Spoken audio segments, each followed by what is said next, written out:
ನಮಸ್ಕಾರ. ನಮಸ್ಕಾರ. ತಮಿಳ್ನಾಡಲ್ಲಿ ವಿಜಯ್ ಸರ್ಕಾರ ರಚನೆಯತ್ತ ಹೋಗ್ತಾ ಇದ್ದಾರೆ. ನಾನು ನಮ್ಮ ಟೀಮ್ಗೆ ಅದನ್ನೇ ಹೇಳ್ತಿದ್ದೆ. ಆನ್ ಸ್ಕ್ರೀನ್ ಲೈವ್ ಅಲ್ಲಿ ಇದ್ದೀನಿ ಈಗ. ವಿಜಯ್ ಅವರ ಚುನಾವಣಾ ಗೆಲುವು ಒಂದಷ್ಟು ಪ್ರಯತ್ನಗಳಿಗೆ, ಒಂದಷ್ಟು ಹೊಸ ನಿರೀಕ್ಷೆ ಇರೋರಿಗೆ ಪಾಸಿಟಿವ್ ಅಂಶ ಅಂತ. ಕರ್ನಾಟಕ ಅಂದಾಗ ನಾನು ಕಂಡದ್ದು, ಕೇಳಿಸಿದ್ದು, ಅನ್ಸ್ಕೊಂಡಿದ್ದು, ನೆನಪಾಗಿದ್ದು ರವಿಕೃಷ್ಣ ರೆಡ್ಡಿ ಅವ್ರು ಮಾತ್ರ. ಏನ್ ಹೇಳ್ತೀರಿ ತಮಿಳ್ನಾಡು ಈ ರಿಸಲ್ಟ್ ಬಗ್ಗೆ? ಲೈವ್ ಅಲ್ಲಿ ಇದ್ದೀರಾ? ಲೈವ್ ಅಲ್ಲೇ ಇದ್ದೀನಿ. ಇದು ತಮಿಳ್ನಾಡಿನ ಚುನಾವಣೆ, ಇದು ಫಲಿತಾಂಶ ಬೇರೆ ಎಲ್ಲಾ ರಾಜ್ಯಗಳ ಫಲಿತಾಂಶಕ್ಕಿಂತ ನಿಜಕ್ಕೂ ಏನು ಆಶ್ಚರ್ಯಕರವಾದದ್ದು. ಬಹಳ ಜನ ಹೇಳ್ತಾ ಇದ್ದಿದ್ದು DMK ಬಹುತೇಕವಾಗಿ ಬರುತ್ತೆ, TVK ಒಂದಷ್ಟು ವೋಟ್ ಕಟ್ ಮಾಡುತ್ತೆ, ಆದ್ರೆ ಅವ್ರಿಗೆ ಕಾಡರ್ ಇಲ್ಲ, ಅಂದ್ರೆ ಚುನಾವಣೆ ದಿವಸ ಅಲ್ಲಿ ಕೂತು ವೋಟ್ ಹಾಕ್ಸುವಂತ ಜನ ಇಲ್ಲ ಅಂತ. ಒಂದ್ 20-25% ಜನ TVK ಪರವಾಗಿದ್ದಾರೆ. ಆದ್ರೆ ಅದು ನಮ್ದು ವ್ಯವಸ್ಥೆ ಏನಂದ್ರೆ ಚುನಾವಣಾ ವ್ಯವಸ್ಥೆ 50% ವೋಟ್ ಬರ್ಬೇಕಾಗಿಲ್ಲ ಗೆಲ್ಲೋದಿಕ್ಕೆ. First past the post system. ಯಾರಿಗೆ ಆ ಚುನಾವಣೆಯಲ್ಲಿ ಬೇರೆಯವನಿಗಿಂತ ಒಂದು ವೋಟ್ ಎಕ್ಸ್ಟ್ರಾ ಬಂದಿದ್ರು ಆತ ಗೆಲ್ತಾನೆ. ಹಾಗಾಗಿ ಅದು 20-25% ವೋಟ್ ಬಂದ್ರು 20-25% ಅಷ್ಟು ಸೀಟ್ ಬರೋದಿಲ್ಲ. ಅಂದ್ರೆ 234 ಕಾನ್ಸ್ಟಿಟ್ಯೂನ್ಸಿಲಿ 10-20 ಸೀಟ್ ಕೂಡ ವಿಜಯ್ಗೆ ಬರೋದಿಲ್ಲ ಅಂತ ಬಹುತೇಕ ಹೇಳ್ತಾ ಇದ್ದಿದ್ದು. ಒಳ್ಳೆ ವೋಟ್ ಬರುತ್ತೆ, ಪರ್ಸೆಂಟೇಜ್ ಬರುತ್ತೆ ಅಂತ. ಇದು ಒಂದು ನಮ್ಮ ನಿರೀಕ್ಷೆಯನ್ನ, ಅಂದ್ರೆ ಒಂದು ವಾಸ್ತವವನ್ನ ಬದಲಾಯಿಸಿದೆ. ನಮ್ಗೆ ಒಂದು ವಿಚಾರದಲ್ಲಿ ಇದು ಸಂತೋಷದ ವಿಚಾರ ಏನು ಅಂದ್ರೆ, ನೀವು ಚುನಾವಣೆ ಹಿಂದಿನ ದಿವಸ ಹಣ ಕೊಟ್ರುನು, ಎಂಡ ಕುಕ್ಕರು ಲಿಕ್ಕರು ನಿಕ್ಕರು ಕೊಟ್ರುನು, ಚುನಾವಣೆಯ ದಿವಸ ನೀವು ಅಲ್ಲಿ ಬೂತ್ ಹತ್ರ ಚೇರ್ಗಳು ಹಾಕಿ ಕೂತ್ಕೊಂಡು ಬಂದು ಹೋಗೋರ್ನ ಮಾತಾಡ್ಸಿ ವೋಟ್ ಕೇಳಿ ಅಂತ ಹೇಳಿದ್ರು ಸಹ ಅದನ್ನ ಮೀರಿ, ಇವತ್ತು ನಮ್ಮ ಸಂದರ್ಭದಲ್ಲಿ ಇದೇ ಆಗ್ತಾ ಇರೋದು, ಅದನ್ನ ಮೀರಿನೂ ಸಹ ಜನ ವೋಟ್ ಹಾಕ್ತಾರೆ ಅನ್ನೋದಿಕ್ಕೆ ಕೆಲವೊಂದು ಸಂದರ್ಭಗಳಲ್ಲಿ, ಎಲ್ಲಾ ಸಂದರ್ಭಗಳಲ್ಲ, ಅಂದ್ರೆ ಯಾವ್ದೋ ಒಂದು ಗ್ರೌಂಡ್ ಸ್ವೆಲ್, ಒಂದು ರೀತಿಯ ಏನಂತಾರೆ ಒಂದು ಅಲೆ ಬಂದಾಗ ಜನ ಈ ಎಲ್ಲವನ್ನೂ ಮೀರಿ, ಕಾಡರ್ ಇರುವಂತ ಪಾರ್ಟಿಗಳ ಬೇಸನ್ನು ಮೀರಿ, ಬೇರೆ ಬೇರೆ ಪ್ರಲೋಭನೆಗಳನ್ನ ಮೀರಿ ಅವರಿಗೆ ಇಷ್ಟ ಆಗಿದ್ದನ್ನ ಕೈ ಹಿಡಿತಾರೆ ಅನ್ನೋದಕ್ಕೆ ಒಂದು ಆಶಾದಾಯಕವಾದ ಬೆಳವಣಿಗೆ ಇದು. ನನಗ್ ಗೊತ್ತಾದ ಹಾಗೆ, ನಾನು ಯಾಕಂದ್ರೆ ತಮಿಳ್ನಾಡಲ್ಲಿ ನಮ್ಮಲ್ಲಿ ಒಂದಷ್ಟು ನೆಂಟರು ಆ ತರದವರು, ನಮ್ದು ಪಕ್ಕದೇ ತಾಲೂಕು, ನಮ್ಮೂರಿಂದ 5-6 ಕಿಲೋಮೀಟರ್ಗೆ ತಮಿಳ್ನಾಡು ಶುರುವಾಗುತ್ತೆ. ಹಾಗಾಗಿ ತಮಿಳ್ನಾಡಿನ ಒಂದಷ್ಟು ನೋಡಿದ್ರಿಂದಾಗಿ TVK ಪಕ್ಷದವರು ಒಂದಷ್ಟು ಕಡೆಗಳಲ್ಲಿ ಬೇರೆಯವ್ರಿಗಿಂತ ಕಡಿಮೆ ಕೊಟ್ಟಿದ್ದಾರೆ, ಇಲ್ಲ ಅಂತಲ್ಲ, ಆದ್ರೆ ಕೊಟ್ಟಿದ್ದಾರೆ ಅನ್ನುವಂಥದ್ದು. ಆದ್ರೆ DMK ಅತಿ ಹೆಚ್ಚು, ADMK BJP ಅವರು ಜಾಸ್ತಿ ಕೊಟ್ಟಿದ್ದಾರೆ. ಅಂತ ಸಂದರ್ಭದಲ್ಲಿ ದುಡ್ಡು ತಗೊಳ್ದೇನೆ ಅಥವಾ ದುಡ್ಡು ತಗೊಂಡು ಕಡಿಮೆ ಕೊಟ್ಟಿದ್ರು ಸಹ ಅದನ್ನ ತಲೆ ಕೆಡಿಸ್ಕೊಳ್ಳದೆ TVK ನ ಹೆಚ್ಚು ಜನ ಬೆಂಬಲಿಸಿರುವಂತದ್ದು. ಅವರಿಗೆ ಎಲ್ಲೂ ಗ್ರೌಂಡ್ ಅಲ್ಲಿ ಅವರ ಕಾರ್ಯಕರ್ತರಿಲ್ಲ, ಬರೀ ಒಂದು ಯಾವ್ದೋ ಒಂದು ವಿಶೇಷವಾಗಿ ಜೆನ್ ಝಿ ಮತ್ತೆ ಮಿಲೇನಿಯಲ್ಸ್, ಈ 30ರ ಕೆಳಗಿರುವಂತಹ ಯುವಕ ಯುವತಿಯರು ಬಹಳ ದೊಡ್ಡ ಮಟ್ಟದಲ್ಲಿ TVK ಕೈ ಹಿಡಿದಿರುವಂತದ್ದು. ಇವತ್ತು ಅದೇ ತರಹದ ಒಂದು ಹೊಸ ರಾಜಕೀಯ ಸಂಸ್ಕೃತಿಯನ್ನ ಕರ್ನಾಟಕದಲ್ಲಿ ಕಟ್ಟಬೇಕು.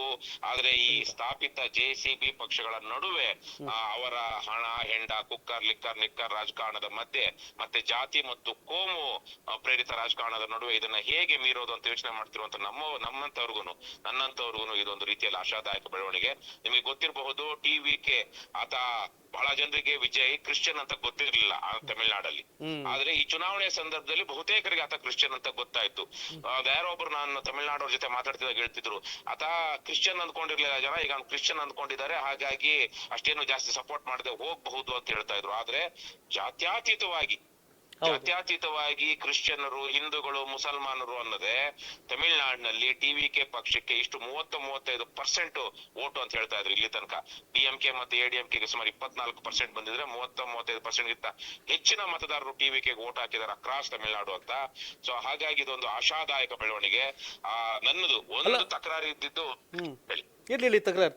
ಒಂದು ತಕರಾರು ಇದ್ದಿದ್ದು TVK ಬಗ್ಗೆ, ಈ 2 ವರ್ಷಗಳಲ್ಲಿ ವಿಜಯ್ ತಮ್ಮ ಪಕ್ಷ ಸ್ಥಾಪನೆ ಆದ ಮೇಲೆ ತಮ್ಮ ಪಕ್ಷದ ಕಾರ್ಯಕರ್ತರಿಗೆ ಏನು ಒಂದು ಕಾರ್ಯಕ್ರಮ ಕೊಡ್ಲಿಲ್ಲ, ಒಂದು ಕನ್ಸ್ಟ್ರಕ್ಟಿವ್ ಪ್ರೋಗ್ರಾಮ್.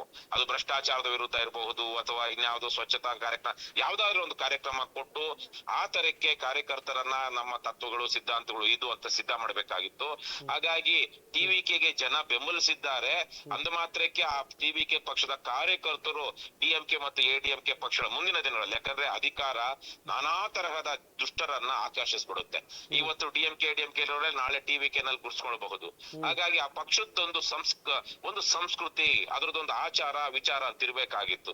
ಒಂದು ಏನ್ ಪವರ್ ಅಂತೀರಾ, ಈ ಸ್ಟಾರ್ ಪವರ್ ಮೇಲೆ ಗೆದ್ದಿರೋದು ಅಂತ ಕಾಣಿಸ್ತಾ ಇದೆ. ಅದ್ರ ಜೊತೆಗೆ ಅಲ್ಲಿ DMK ಯ ವಂಶ ಪಾರಂಪರ್ಯ ರಾಜಕಾರಣ ಮತ್ತು ಭ್ರಷ್ಟಾಚಾರ ತಮಿಳ್ನಾಡಲ್ಲಿ ದೊಡ್ಡ ದೊಡ್ಡ ಮಟ್ಟದಲ್ಲಿ, ಕರ್ನಾಟಕಕ್ಕೆ ಹೋಲಿಸಿದ್ರೆ ತಮಿಳ್ನಾಡಲ್ಲಿ ಸ್ವಲ್ಪ ಲಂಚಗುಳಿತನ ಕಡಿಮೆ, ಕೇರಳದಲ್ಲಂತೂ ಇನ್ನೂ ಕಡಿಮೆ. ಆದ್ರೆ ದೊಡ್ಡ ದೊಡ್ಡವರು ಮಾಡುವಂತಹ ಭ್ರಷ್ಟಾಚಾರ ಏನಿದೆ ಅದು ಬಹಳ ದೊಡ್ಡದು. ನಿಮ್ಗೊಂದು ವಿಚಾರ ಹೇಳ್ಬೇಕು, ಅವರು ಕನ್ನಡಿಗರು, ಬಹುಶಃ ಅವರು ಮನೆ ಮಾತು ಕನ್ನಡಿಗರೇ.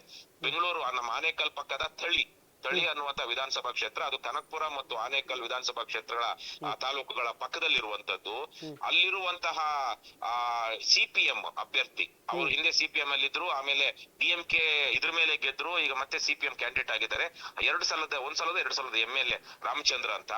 ಆ ಮನುಷ್ಯನಿಗೆ ಸುಮಾರು 2,000 ಕೋಟಿ ರೂಪಾಯಿಗಿಂತ ಹೆಚ್ಚು ಹಣ ವೈಟಲ್ ಬಂದಿದೆಯಂತೆ. ಅಂದ್ರೆ ಯಾವ್ದೋ ರಿಯಲ್ ಎಸ್ಟೇಟ್ ಅಲ್ಲಿ ಟಾಟಾದವ್ರಿಗೇನೋ ಮಾರಿರುವಂತದ್ದು ಅಂತ. ಆದ್ರೆ ಇವಾಗ ಆ ಕ್ಷೇತ್ರದಲ್ಲಿ ಬಹುತೇಕ ಬಹಳ ಕಡಿಮೆ ಅಂತರದಲ್ಲಿ ಬಿಜೆಪಿ ಇದೆ. ಅವರು ಡಾಕ್ಟರ್ ನಾಗೇಶ್ ಅಂತ ಬಿಜೆಪಿ ಅಭ್ಯರ್ಥಿ, ಬೆಂಗಳೂರಿನಲ್ಲೇ ಓದಂತವ್ರು. ಅವ್ರದ್ದು ಬಹುಶಃ ಮನೆ ಮಾತು ಕನ್ನಡ ಇರಬಹುದು. ಆ ತಳಿಯಲ್ಲಿ ಆ ತರಹದ ದುಡ್ಡಿನ ಪ್ರಭಾವವನ್ನು ಮೀರಿ, ಯಾವ ಡಿಎಂಕೆ ವಲಯ ಇದರದ ದುಡ್ಡಿನ ಪ್ರಭಾವವನ್ನು ಮೀರಿ ಜನ ಇವತ್ತು ಬೆಂಬಲಿಸಿದ್ದಾರೆ ಅನ್ನುವಂಥದ್ದು. ಇವೆಲ್ಲವೂ ಹಣದಿಂದ ಅಥವಾ ಇನ್ಯಾವುದೋ ಒಂದರಿಂದ ನಾವು ಗೆಲ್ತೀವಿ ಅನ್ನುವಂಥವ್ರಿಗೆ ಒಂದು ಪಾಠ. ಕರ್ನಾಟಕಕ್ಕೆಲ್ಲ, ತಮಿಳುನಾಡಿನ ಚುನಾವಣೆ ಇಡೀ ದೇಶಕ್ಕೆ ಒಂದು ಪಾಠ ಈ ಸಂದರ್ಭದಲ್ಲಿ. ಅಂದ್ರೆ ಪರ್ಯಾಯಗಳನ್ನ ಹುಡುಕ್ಬೇಕು. ಜನ ನಮ್ಮನ್ನ ಗೆಲ್ಸೋದಿಲ್ಲ, ಹಣ ಹಂಚಿದ್ರೆ, ಹೆಂಡ ಕುಡಿಸಿದ್ರೆ, ಜಾತಿ ರಾಜಕಾರಣ ಮಾಡಿದ್ರೆ ಮಾತ್ರ ಗೆಲ್ಲಿಸ್ತಾರೆ ಅಂತ ಭಾವಿಸ್ಕೊಂಡು ಒಂದು ರೀತಿಯಲ್ಲಿ ಏನಂತಾರೆ ನೆಗೆಟಿವ್ ಆಗಿ ಯೋಚನೆ ಮಾಡ್ತಾ ಕಾನ್ಫಿಡೆನ್ಸ್ ನಿರಾಶಾವಾದದಲ್ಲಿರುವಂತಹ ಜನರಿಗೆ ತಮಿಳುನಾಡಿನ ಚುನಾವಣೆ ಒಂದು ಪಾಠ. ಆದ್ರೆ ಅದೇ ಮಾದರಿ ಎಲ್ಲಾ ಕಡೆ ವರ್ಕ್ ಆಗುತ್ತೆ ಅಂತಲ್ಲ, ಅದ್ರ ಪ್ರಯತ್ನ. ಟಿವಿಕೆ ವಿಜಯ್ ಎಷ್ಟು ಸಂದರ್ಭಗಳಲ್ಲಿ ಅವಮಾನಿತರಾದ್ರು, ಬೇರೆ ಬೇರೆ ತರ ಟ್ರೋಲ್ ಆದ್ರು, ಮತ್ತೆ ಅಲ್ಲಿ ಒಂದು ಇದರಲ್ಲಿ ಕಾಳ್ತುಳಿತಕ್ಕಾಯ್ತು, ಅವ್ರು ಬಹಳಷ್ಟು ಕಡೆ ಪ್ರಚಾರ ಮಾಡ್ಲಿಲ್ಲ. ಆದ್ರೂ ಯಾವ್ದೋ ಒಂದು ಸ್ಟಾರ್ ಪವರ್ ಯಾಕೆ ಬಂತು ಅಂದ್ರೆ ಜನರಲ್ಲಿ ಇದ್ದಂತಹ ಒಂದು ವ್ಯವಸ್ಥೆಯ ಬಗೆಗಿನ ರೋಷ. ಇಲ್ಲಾಂದ್ರೆ ವಿಜಯ್ಗೆ ಆ ಮಟ್ಟಿಗೆ ಬೆಂಬಲ ಬರೋದಿಕ್ಕೆ ಸಾಧ್ಯ ಇಲ್ಲ. ಇದು ಬೇರೆ ಬೇರೆ ಕಡೆಗಳಲ್ಲಿ ಅವಕ್ಕ ಪರ್ಯಾಯಗಳೇ ಇಲ್ಲದಿದ್ದಾಗ ಜನ ಆಳೂರುಗಳು ಹೋದವ್ರೆ ಅಂತೇಳಿ ಯಾರು ಇಬ್ರಲ್ಲಿ ಅವನ್ ಬಿಟ್ಟು ಇವನ್ ಯಾರು ಅಂತಲೇ ವೋಟ್ ಹಾಕ್ತಾರೆ. ಆದ್ರೆ ಪರ್ಯಾಯಗಳು ಬಂದಾಗ ನಿಜಕ್ಕೂ ಆ ಕಡೆ ಗಮನಿಸ್ತಾರೆ ಅನ್ನುವಂಥದ್ದು ಟಿವಿಕೆಯ ವಿಜಯದಲ್ಲಿ ತೋರಿಸ್ತಾ ಇದೆ. ನನ್ನದೊಂದು ಈ ಸಂದರ್ಭದಲ್ಲಿ ಟಿವಿಕೆ ಒಳ್ಳೆಯ ಆಡಳಿತ ಕೊಡ್ಲಿ. ಬಹುಶಃ ಅವರು ಡಿಎಂಕೆ ಅಥವಾ ಎಡಿಎಂಕೆ ಯಾರಾದ್ರೂ ಹೊರಗಿನಿಂದ ಬೆಂಬಲ ಕೊಟ್ರೆ ಮಾತ್ರ ಅಧಿಕಾರ ಮಾಡೋದಿಕ್ಕೆ ಇದಾಗುತ್ತೆ. ಇಲ್ಲಾಂದ್ರೆ ಹಂಗ್ ಅಸೆಂಬ್ಲಿ ಆಗಿದೆ. ಇನ್ನೂ ಒಂದು 15 ಸೀಟು ಅವರಿಗೆ ಬರಬೇಕು. ಬಂದ್ರು ಬರಬಹುದು, ಇವಾಗಿರುವಂತಹ ಇದ್ರಲ್ಲಿ 10-15 ಸೀಟ್ ಬರಬಹುದು. ಆದ್ರೆ ಒಂದ್ 4-5 ಸೀಟು ಅಂದ್ರೆ PMK ಪಟ್ಟಾಯಿ ಮಕ್ಕಳ ಕಚ್ಚೆ ಅಂತನೋ ಒಂದಿದೆ. PMK ಕಾಂಗ್ರೆಸ್ ಬಿಜೆಪಿ ಅವ್ರದೆಲ್ಲ ಸೇರುತ್ತೆ, ಒಂದು 10 ಮೇಲೆ ಆಗುತ್ತೆ. 3 ಜನ ಆಗುತ್ತೆ. ಅವ್ರೇನಾದ್ರೂ ಅವ್ರು ಕೊಟ್ರು ಸಾಕು. ಯಾಕಂದ್ರೆ ಅವ್ರು ADMK ಮತ್ತು DMK ಎರಡನ್ನೂ ಹೊರಗಿಟ್ಟಿದ್ದವ್ರು. ಆದ್ರೆ ಒಂದು ಸಂದರ್ಭದಲ್ಲಿ ವಿಜಯ್ ADMK ಜೊತೆಗೆ ಅಲೈನ್ಸ್ ಮಾಡ್ಕೊಳ್ಳೋದಿಕ್ಕೆ ಸಿದ್ಧ ಆಗಿದ್ದಂತವ್ರು. ನನಗೆ ಒಟ್ನಲ್ಲಿ ಅರ್ಧಕ್ಕರ್ಧ ಕೊಡ್ಬೇಕು, ನನ್ನನ್ನ ಮುಖ್ಯಮಂತ್ರಿ ಅಭ್ಯರ್ಥಿಯಾಗಿ ಘೋಷಿಸಬೇಕು ಅಂತ ಹೇಳಿದ್ರು. ಅದಾಗಿರ್ಲಿಲ್ಲ. ಹಾಗಾಗಿ ಇವತ್ತಿಗೆ ADMK ಆಡಳಿತ ಪಕ್ಷದ ಭಾಗವಾದ್ರೂ ಆಶ್ಚರ್ಯ ಇಲ್ಲ. ಒಂದು ರೀತಿಯಲ್ಲಿ ಮತ್ತೆ ಈಗ ಟಿವಿಕೆಗೆ ಇದು CBI ತನಿಖೆ ಅದು ಇದೆಲ್ಲ ಆಗ್ತಿರೋದ್ರಿಂದಾಗಿ ಅದ್ರ ಜೊತೆಗೆ ಈ ಬೇರೆ ರಾಜಕಾರಣಿಗಳ ತರಕ್ಕೆ, ಬೇರೆ ರಾಜಕೀಯ ಪಕ್ಷಗಳ ತರಕೆನೆ ಬಿಜೆಪಿ ಜೊತೆಗೆ ಒಕ್ಕೂಟ ಸರ್ಕಾರದ ನೇತೃತ್ವ ವಹಿಸಿರುವಂತ ಬಿಜೆಪಿ ಜೊತೆಗೆ ಏನಾದ್ರೂ ಡೀಲ್ ಮಾಡ್ತಾರ ಅನ್ನೋದೆಲ್ಲ ನೋಡ್ಬೇಕು. ಯಾಕಂದ್ರೆ ಈ ರಾಜಕಾರಣ ನಾವೆಲ್ಲ ಮೇಲ್ನೋಟಕ್ಕೆ ಕಂಡಷ್ಟು ಒಳಗಡೆ ಅವ್ರದ್ದು ಇರೋದಿಲ್ಲ. ಅವ್ರದ್ದು ಬೇರೆ ಬೇರೆ ತಂತ್ರಗಾರಿಕೆಗಳು ಅಥವಾ ಏನೇನೋ ಇರುತ್ತೆ. ಟ್ರಾನ್ಸ್ಪರೆನ್ಸಿ ಅನ್ನೋದು ಬಹಳ ಕಡಿಮೆ ಇರುವಂತ ವಲಯ ಅಂದ್ರೆ ರಾಜಕಾರಣ.